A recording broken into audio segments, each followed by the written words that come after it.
Noelle, welcome to the Hospitality Heroes podcast. Thank you for being with us. Well, thank you so much. I am absolutely thrilled to be here. Awesome. So, for those who don't know you yet, maybe give my audience a little 30-second elevator pitch or your commercial, if you will. Who are you? What do you do? Well, I am Noelle Labrie. I'm the founder of TriSkill Consulting, and I help restaurant leaders level up. We look at things like attrition, service errors, costs of waste, stuff that's being thrown away for whatever reason. And I work with the culinary and management teams to identify ways that they can better inform, train, and serve their staff so their staff can serve their guests. That's awesome. I mean, that's what it's all about in hospitality is service. And to serve the people who are busy serving others is not an easy job. It's probably got I mean, I always say hospitality, people in the hospitality space work while everyone else is at play or at rest.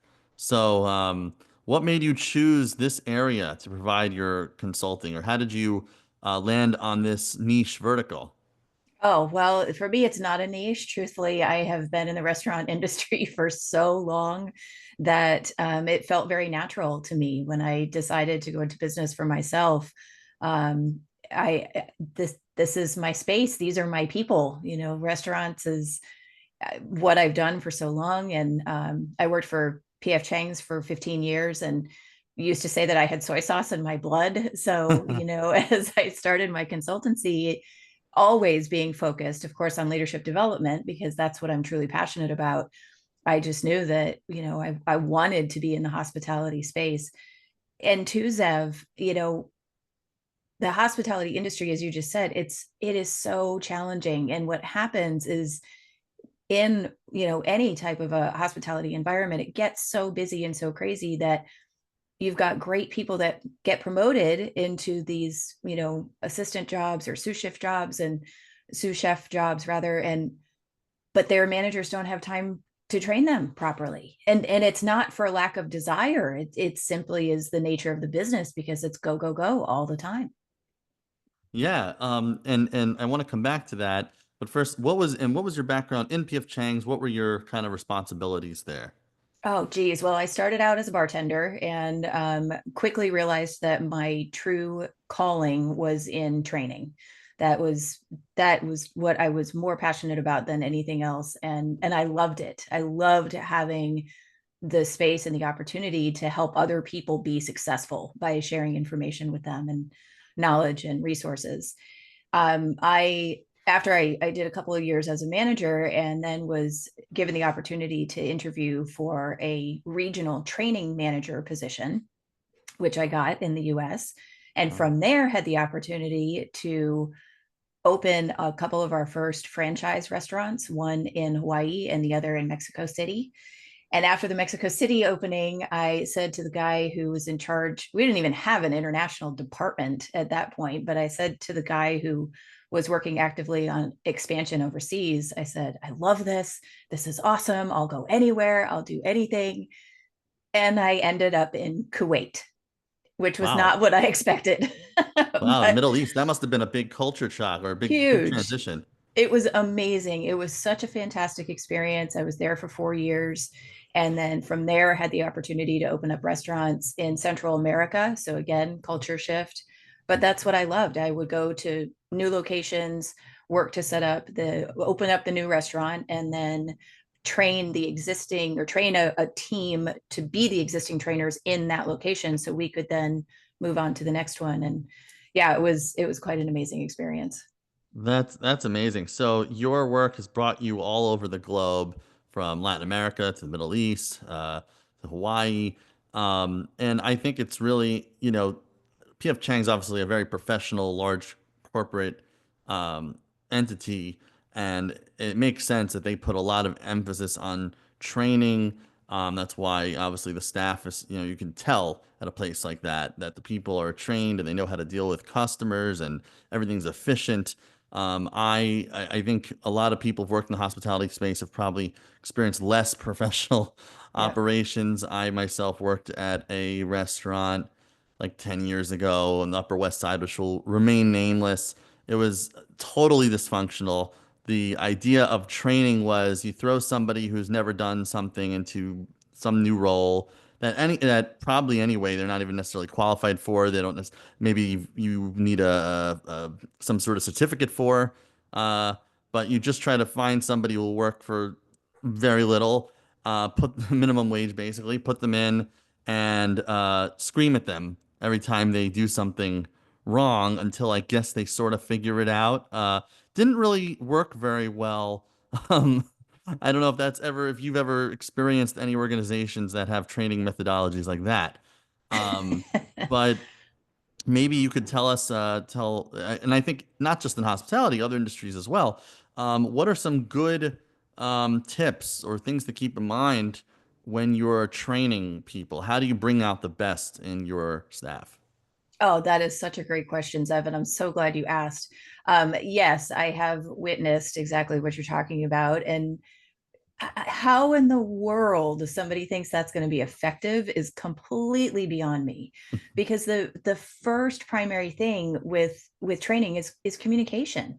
You have to deliver information to that individual in a clear and concise and consistent way so that they are getting the information that they need in order to be successful. So it all starts with communication, certainly. I am a big advocate of having identified trainers within your unit, within your restaurant or your location, because your best server isn't necessarily going to be a great trainer. They might be awesome at waiting tables, but relaying information or teaching might not be their skill set. So I'm a huge proponent to have identified people both on your culinary and your hospitality team who are designated that when that new person comes in, you can pair them up with somebody who is genuinely interested in carrying that information forward and helping this new person be successful. Yeah, I'd say that that's the first tip is communication and identifying the right people to deliver that information. Excellent. And I know that it's true in many industries. It's a common problem. They're the best. He's the best sales guy. Always smashes his quota. Let's make him manager of the sales team. Or, she's the best server. Let's make her like the manager of the restaurant.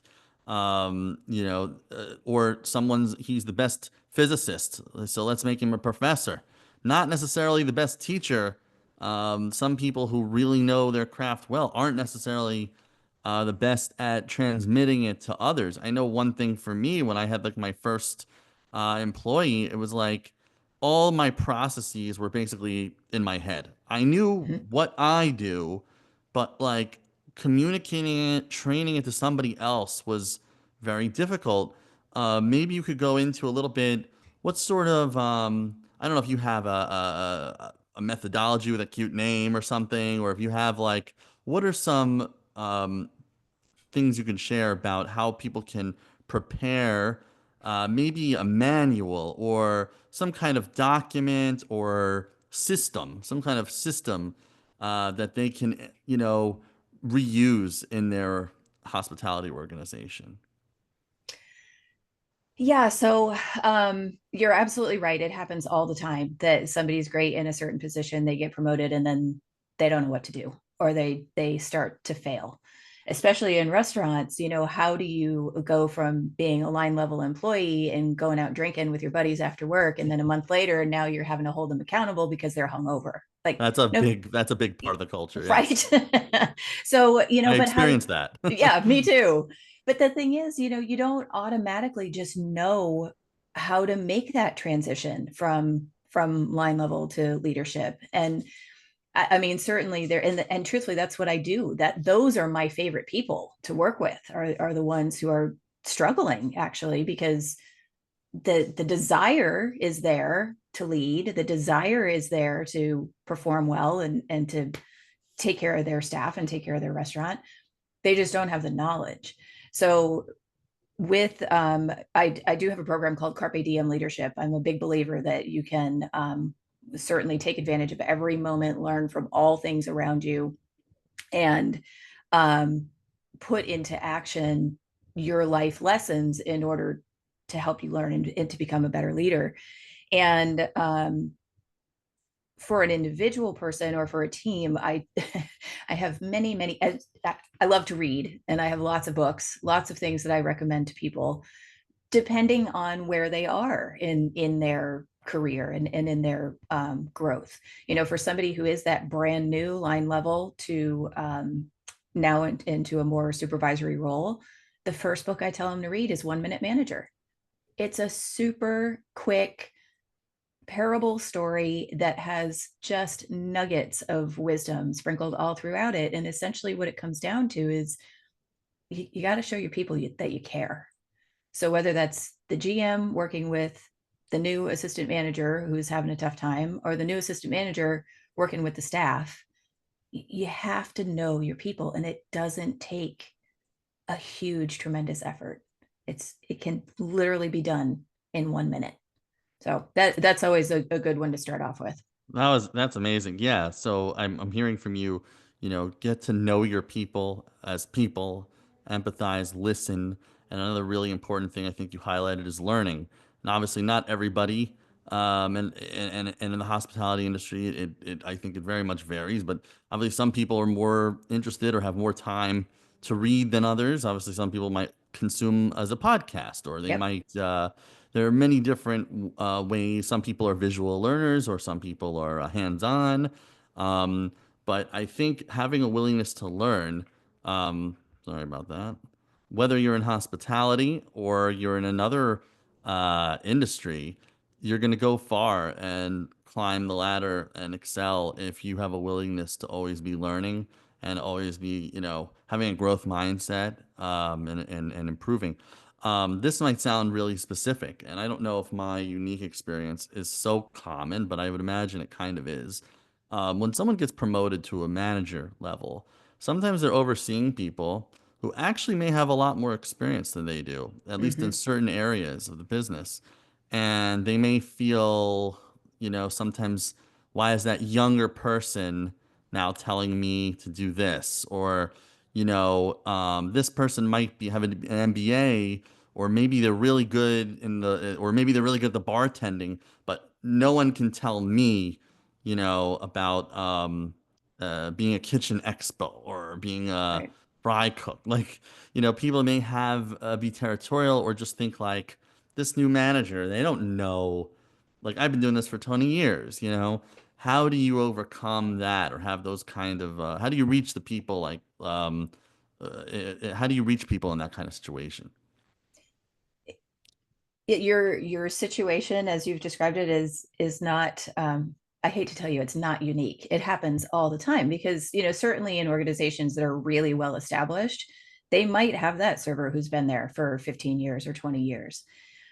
And it can be tough, especially if you are younger or less experienced in number of years in the industry, in order to overcome that. And I would say that really where it's, again, it goes with getting to know your people, but you have to really, if you're the manager, if you're the new person in place and having to oversee this team, it starts with building credibility. And the way that you do that is to follow through on the things that you say that you're going to do.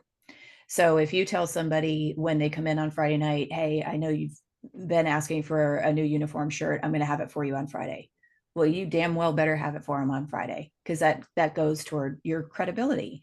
If you tell somebody that you're going to follow up on something for them and provide them with an answer, then you need to do that. Whatever you can do to um, I don't want to use the word prove, because it's not necessarily that you're trying to prove to your staff that you know what you're doing, but to lead by example and to put the correct example forward for them in whatever the situation is.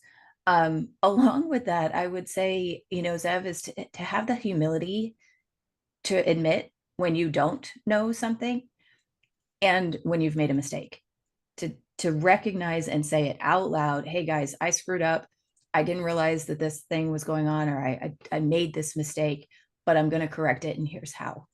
And it all goes toward that, just little by little, letting your staff get to know you as a human being, you knowing them as a human being, and establishing that trust and credibility. Yeah, exactly. You really have to know who you're leading because sometimes certain people, you may come in with a textbook, maybe idea of how things should be done. Or maybe you've been observing, you've been in the organization, and you finally want to implement processes you think should have been done years ago. But you have to remember, there's a lot of people who've been like, I've been doing it this way for years. This is the way I've always done it, and I like it. I don't feel the need to change. Or sometimes you want to do something a certain way, but once you get into the management role, you realize there's all sorts of limitations or obstacles because of the technology or other things that you just did not know were happening within the organization.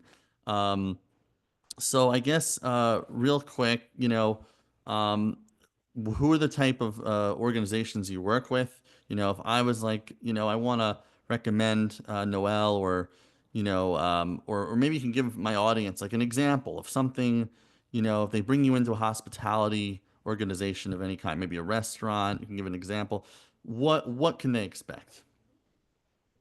Well, certainly I am not cookie cutter. I just exactly to what you said, both about learning and about people's motivation. Everybody does things for a different reason. Everybody learns in a different way. And similarly, yes, a restaurant, really any type of a hospitality functioning unit is going to perform basically in the same way, but their standards of service are going to be different. Their type of clientele, the demographic is going to be different. So as I said, I do have, an overall program, but it is very customized to whatever that individual unit or the group of units need. I take time to get to know people. It's really important to me. I am a servant leader, so I believe that it is truly my job to serve them, and the way that I can do that is to find out how they learn, what motivates them, what their needs are, what their pain points are. So I take time to get to know people. I do a lot of work both with individuals and with teams. As I mentioned before, I love, love, love working with the newer managers and chefs who have that potential and they just don't know how to tap into it. Like those are my favorite folks to work with. And some of that is, one-to-one coaching experiences, and others is through skills webinars and seminars and conversations.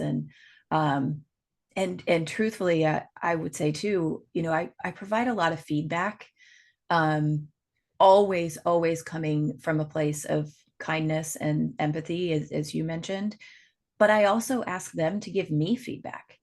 I want to know that I'm serving them in the best way. So it's very open relationship, very much a partnership in the groups that I work with.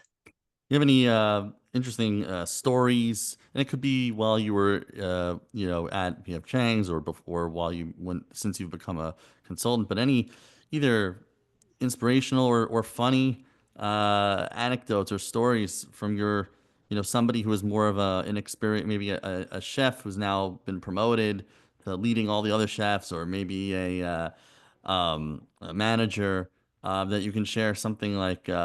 Or maybe an obstacle challenge somebody was having that you helped them through. Immediately, I know exactly who I want to tell you about. So this is to date one of my favorite people on the planet. His name is Saif Ali. And when I was working in Kuwait and we opened our first restaurant in Avenues Mall, Saif Ali was one of our bussers. And when we were the first American franchise to go to this particular corporation that we were working with, so when our little band of merry misfits arrived, they had already hired all of our staff. So we were given, hey, here's 200 people, teach them P.F.Chang's and let's open this restaurant. So Saif Ali came in as a busser. He was chosen to be because of his background, his education, and his culture. And that's how it was there. It's you're of this nationality, so this is your job. Doesn't really matter what your skill set is or what your experience is. It's because this is who you are and where you're from, that, this is what we're going to have you do. Fortunately, now, as I've seen and kept in touch with my friends there, that is changing, which is fantastic. However, Saif Ali had it firmly in his mind that that's all he was ever going to do, was to bus tables. He was the hardest worker in our entire restaurant. He got along with everybody. He would do anything for anyone, and he was a phenomenal human being. So when we were getting ready to open up our second restaurant, I said to him, I was like, Saif Ali, I want you to interview with me to be one of my trainers. And he said, no, no, no, Miss Noelle, I cannot. And I said, how come? And he truly believed that he didn't have the capability to teach others, not even realizing that on a daily basis in his own restaurant on every single shift, that's exactly what he was doing. I just wanted him to do it with a group of new people.